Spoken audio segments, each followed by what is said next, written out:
Ani haroon na beekaa asiin jira kuma lama kaashii harka qabadheetiin isin eegu jira. Garuu ammoo responsibility namoon fudhannee fiddanii nan buusinaati deeqaa na qabaa moo'eetiin jira.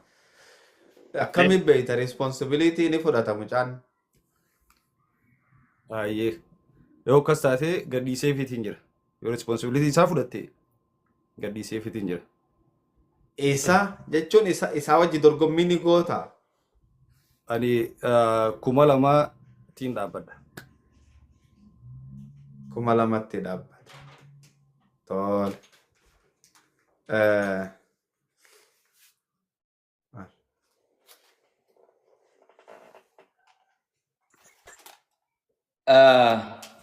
Maarree darbeettansa. Rama gutak. Anilleen bakka faamii tana fudhachaan jiru. Ani kaashiin amma obsaa harkoo kanaan fadha. Namni biraa akkuma obsaan jee kan faamii irraa kaashii anaa qabata jiru asaa bahu. Yookaan ustaaza abdee isiniitutu responsibilii 2500 san isinii waliin baasee kafala. 2200.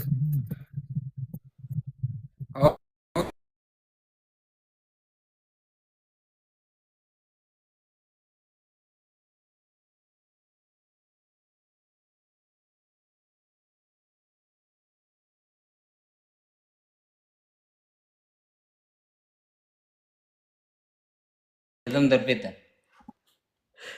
Kuweetii Ameerikaa darbe. Kuweetiitu Ameerikaa darbe. Misaayil.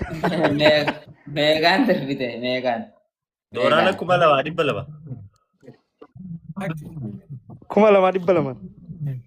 Itoophiyaan 2500 isumaa'uu achi nama keessatti hin gaatu waliif as deebisa. Taai. Ameerikaa fi كويت Jinnii بوسا fi كويت Kuweet بوسا ni haasa'a. هذا مشكلة الكبير وأخبار الجديد وفي مشكلة الخبير والله. ايوه ابو كينجي رنا Abar غايا jadid. ولي برا Abar كينجي ajib. نغايا كينجي رنا توبيا غايا is king. أبوك عبد الوليد تفضل. Itoophiyaa is king. Amoga. Ameerikaa fi Jinnii hin beeknu. Sodaadheetiin bira Itoophiyaa is king deebiin jedha. Kuweet akka amanuu dadhabne kanaan tana waa gadi lakkisuu jechaa jira na fakkaata. Tuni na harkaan baatu waan jiru na fakkaata. Mee Kuweet irraa waan inni jawaa dhageenye. هل جت كويت بابي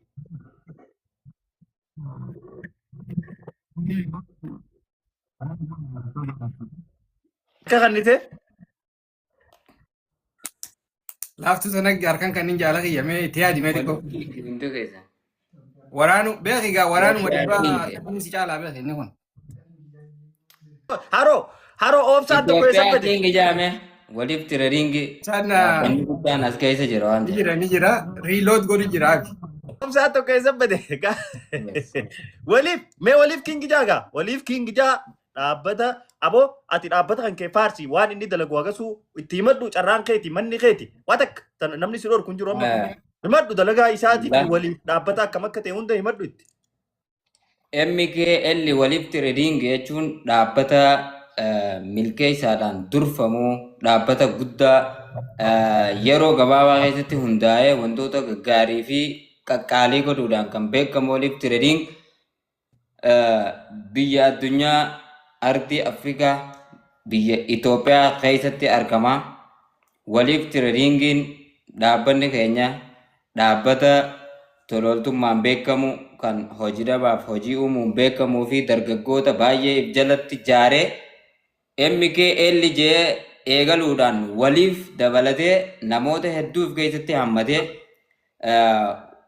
farda isaa fuuldura laalchisee akkuma loogoo irratti agartan gara fuulduratti namoota hunda ceesisuudhaaf kan qophaa'e waliif tirariingiin yeroo garaagaraa keessatti ispeeshaalii miskiina gargaaruu manneen amantii cinaa dhaabbachuudhaa fi dargaggoota hojii hin qabne hojii uumuu waajjira mootummaa dabalatee mana haadhayyeessaa ijaaruu waajjira mootummaalee ijaaruu namoota mana murtii aadaa baay'ee karaa 25 ol ijaaruudhaan kan beekamu dhaabbanni kun dhaabbata waliif tirariingi jedhamee eega hundeeffame yeroo gabaabaa keessatti kan milkeessaadhaan durfamu namoota hedduu sappoortii godhuudhaan beekamaa. Kanaafuu kitaaba obboleessa keenya birraa kana keessaan hafuu jechuudhaan waliif tireeningiin $2,500 Ameerikaatiin caalbaasii takkaffaa fudhachuun isaa addunyaa dinqisiise. 100 million. Okay. Ammas yaada biraatiin dhufe abdee. Okay.